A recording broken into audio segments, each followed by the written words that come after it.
की ते आपल्यासाठी द्रव्यार्थिक नाही लावायचा. ते आपल्याला सांगितलं त्यामध्ये जो ग अभिवृत्ती केल्याने द्रव्यार्थिक नाही, तो ग अभिवृत्ती द्रव्यार्थिक नाही,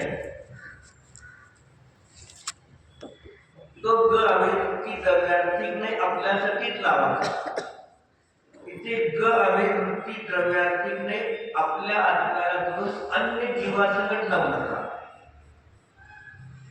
मग आपल्याहून अन्य पंचपरमेष्ठी किंवा जर अन्य कोणी जीव असते त्यांना जर द्रव्यार्थिक नाही लावायचं असेल तर र एक मध्ये या. र एक मध्ये आपल्याहून भिन्न असणारे जीव त्यांच्या एका गुणाच्या द्वारे संपूर्ण द्रव्याला जाणतो, तेव्हा ती परद्रव्य विचार अभिवृत्ती नाही झाली. आपल्याहून अन्य जीव आहे आणि त्यांची पूर्ण शुद्ध पर्याय आहे.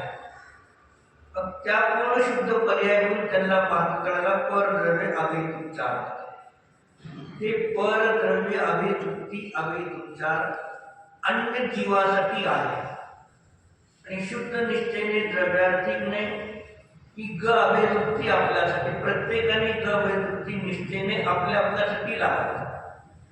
दुसऱ्यासाठी असेल तर मग ते र एक मध्ये र दोन मध्ये त्या ठिकाणी सगळ्याचे ते काय करतात. मग असा कसा आहे या अपेक्षेने यह जीव म्हटलं, वह जीव म्हटलं का?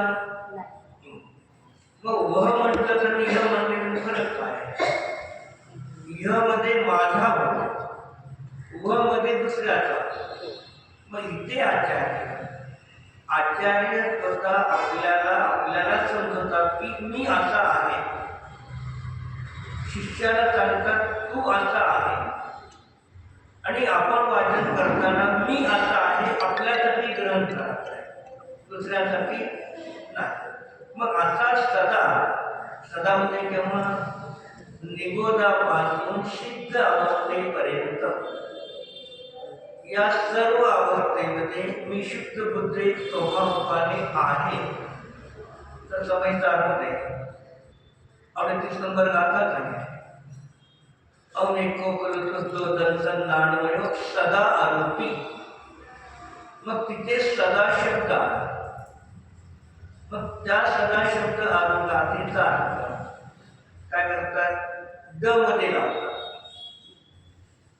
38 नंबर गाथेमध्ये सदा आरोपी हे सिद्ध जेव्हा सिद्ध झाले तेव्हापासून ते अनंत कालापर्यंत आरोपी आहेत.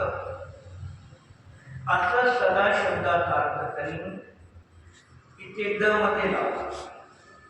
आणि आचार्य सदा शब्द ग अभिवृत्तीमध्ये सांगतात.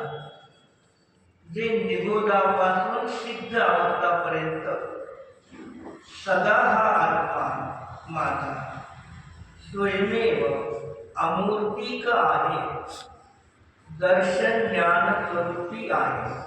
म्हणून इथे सदा शब्द सदा म्हणायचं सत म्हणा हे त्रिकालवरती स्वभाव मी आत्ता इथे विद्यमान आहे.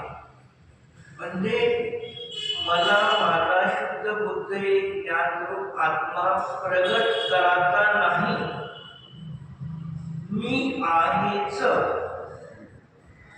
मग जो आहे